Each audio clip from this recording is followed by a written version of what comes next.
Good morning, 11th students. Today we are starting our new chapter, that is Chemistry Part 2, lesson number 11, that is P block elements. Our new syllabus, Part 1.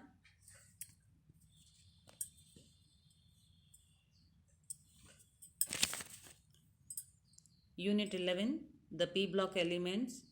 This introduction I am going to start.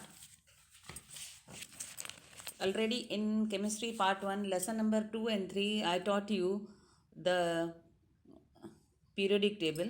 In that, I showed you the periodic table like that: the S group element, P group element, D and F.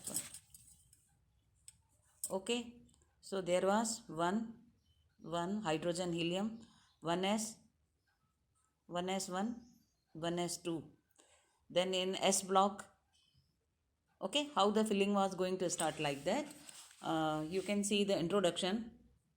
In P block elements, the last electrons enters the outermost p orbital.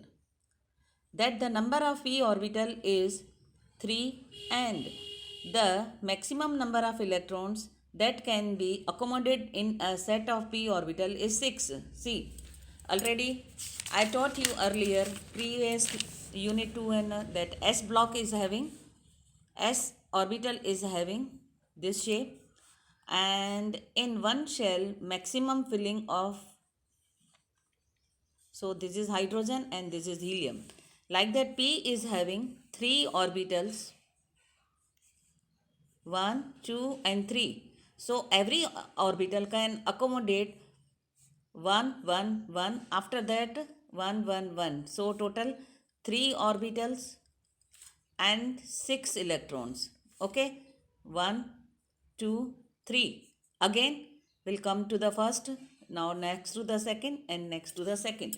Like that, p orbital is having filling. Okay, you are knowing better.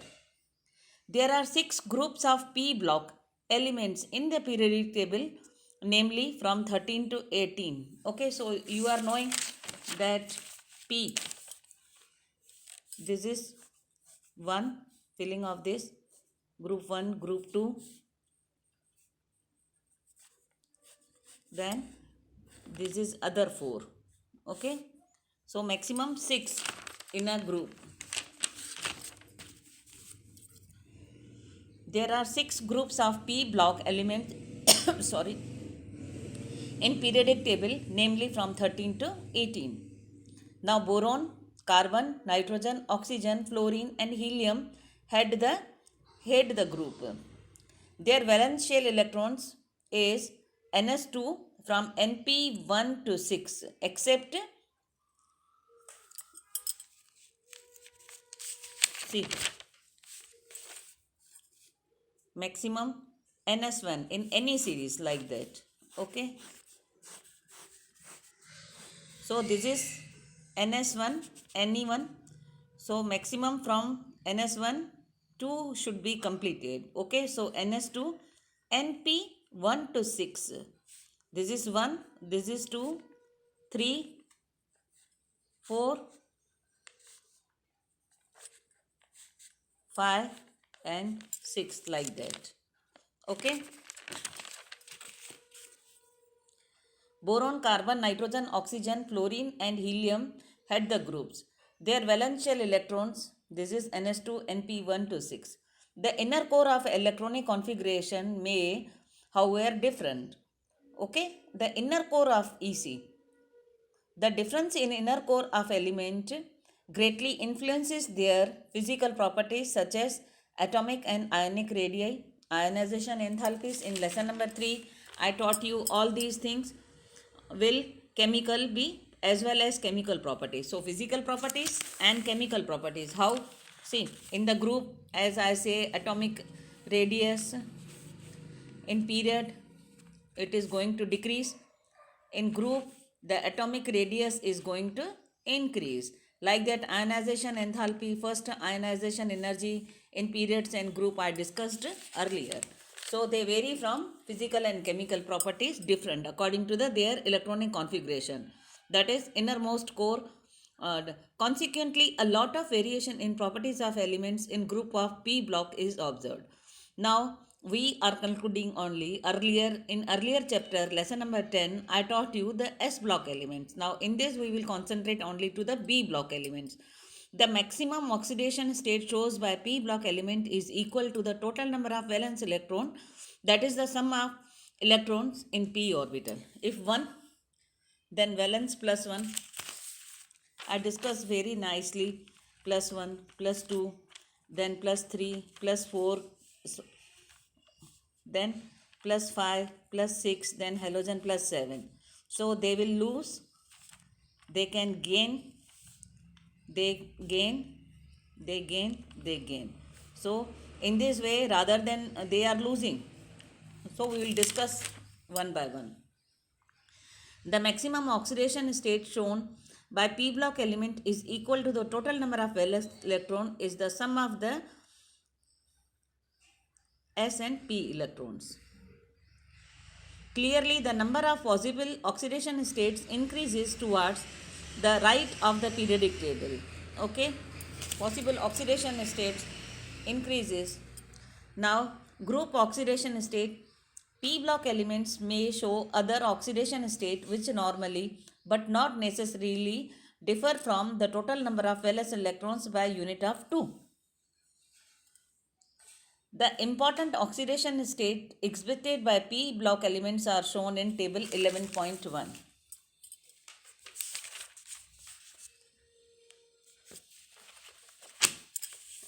As I said, no, plus 1, plus 2, plus 3, minus 3, plus 4, plus 2 and minus 2, plus 5, plus 3, plus 1, minus 1, like that, plus 6 and plus 4 and plus 2. Oxidation state.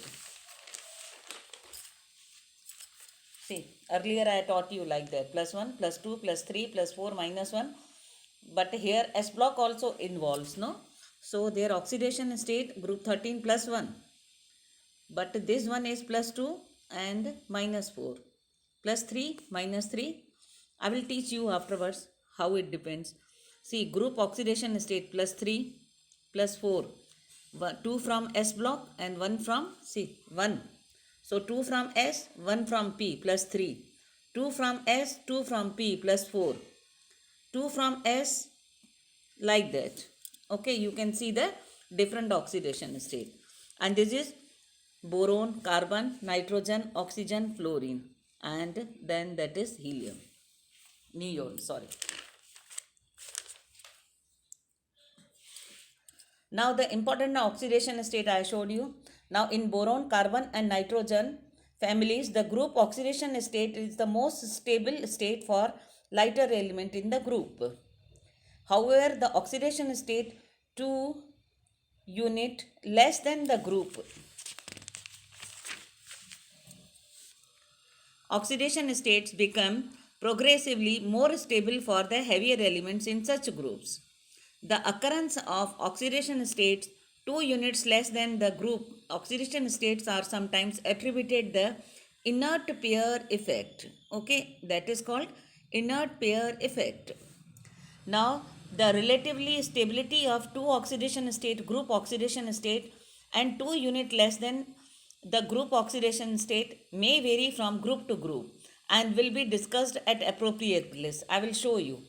Now, it is interesting to note that non-metals and metalloids exist only in the P block periodic table. Already you are knowing, no? These are the metals. Here they are non-metals, and in between metals and non-metals they are metalloids. 2 units less means we will less than for 2s, 2 unit less. Plus 3 means plus 2 unit less minus 2, and that is called the plus 1 and minus 2, 2 unit less. The non-metallic character of elements decreases down the group. The heaviest element in each group is most metalloid. See, the non-metallic character of elements decreases down the group. The non-metallic character. See what I am saying. See, while going to period, first they are metals. So non-metal character increases, but down the group non-metal character decreases. So they are more metallic. The non-metallic character of elements decreases down the group. The heaviest element is each group is most metallic. See, again I will discuss you. See, as the orbitals, number of orbitals are going to increase, so their distance is far. So easily they will be removable, the outermost electron. Like that for every group. See, in this group they are non-metals. But comparing to this group, if I am talking in group, so here if they are non-metals, but this non-metal character decreases. So at last this element is more metallic than this metal. Okay, follow? Because the outermost orbit electron can be easily removed. See, they are non-metal. If they are less, they are less, they are less, and this one is the most metal character in that group only, not to the others, in that group. So heavier, so the heaviest element in each group is most metallic character. Now next, this change from non-metallic to metallic character brings diversities in the chemistry of these elements depending on the group to which they belong. Okay, I said no, we are comparing to this group only, not with the others. So from non-metallic to metallic character, in chemistry we will find diversity of elements. In general, non-metals have higher ionization enthalpies and high electronegativity than metals. You are knowing, no, already non-metals and they are more metal. So easily with less energy, the outermost orbit's electron can be removed, and here hence in contrast to metals which reading from cations, non-metals readily from anions. Thus, compounds formed by highly reactive non-metals with higher reactive metals are generally ionic because of large difference in their electronegativities. Electronegativities. They are having, this is less electronegative, more electronegative. Not easy to remove the outermost orbit, here easy to remove the outermost electron.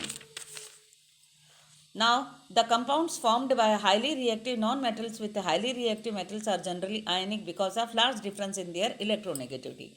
Now, on the other hand, compounds formed between non-metals themselves are largely covalent in character.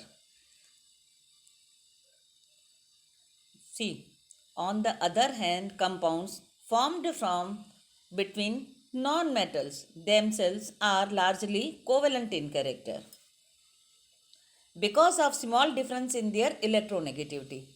The change in non-metallic to metallic character can be best illustrated by the nature of oxides they form. See, the non-metals oxides are acidic or neutral, whereas metal oxides are basic in nature. See, metal oxide, if I am taking one example. So, in general, non-metals have higher, the change of non-metallic to metallic characters be illustrated by the nature of oxides they form. The non-metal oxides are acidic or neutral, whereas metal, see this metal oxide, non-metal oxides are acidic in nature, are neutral in nature, whereas metal oxides are basic in nature. How? I will explain you in the next lecture. See, from here.